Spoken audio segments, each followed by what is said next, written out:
Let me switch gears a little bit because folks may recognize you more from your role in The Toy. Tell folks what it was like to be in that film.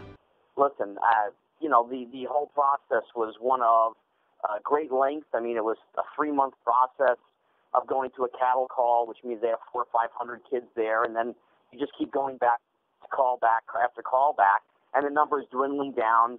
And then I screen tested in New York. Basically, the director was on the phone with me and told me what he wanted to do. This is pre-technology. There were no computers. There were no internet, none of that kind of stuff, no Skyping, I did that, and then they brought me out to California for my screen test. And, I'm sitting there with Richard Donner, the director of Superman and The Omen. And it was like, oh, my goodness.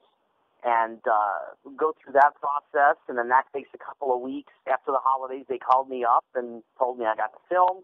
And here I am. I'm going to be in a movie with Richard Pryor, who I knew who he was. I was a movie buff, so I knew Stir Crazy and, Richard Pryor Live on the Sunset Strip, and I knew, Bingo Long and all the other things that he had done that I loved. And that was just an amazing, amazing thing to be with him.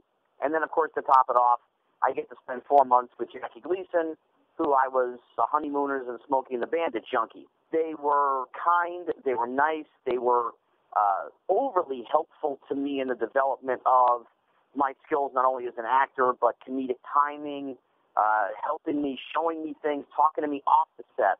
I talked to Richard Pryor pretty much 6 days a week off the set.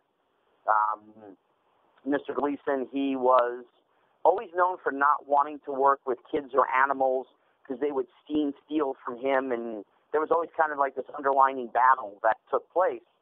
And me being a movie buff and a movie junkie and just loving his work, and I did impressions of him. And he thought it was hysterical that this kid that was 4'6" who weighed 54 pounds was doing Sheriff Buford T. Justice. So, that's a great way to break the ice, right? Great way to break the ice. He really was nice, kind, shared a lot of memories, a lot of stories with me. I actually have one story. I don't know how much time we have, but go ahead.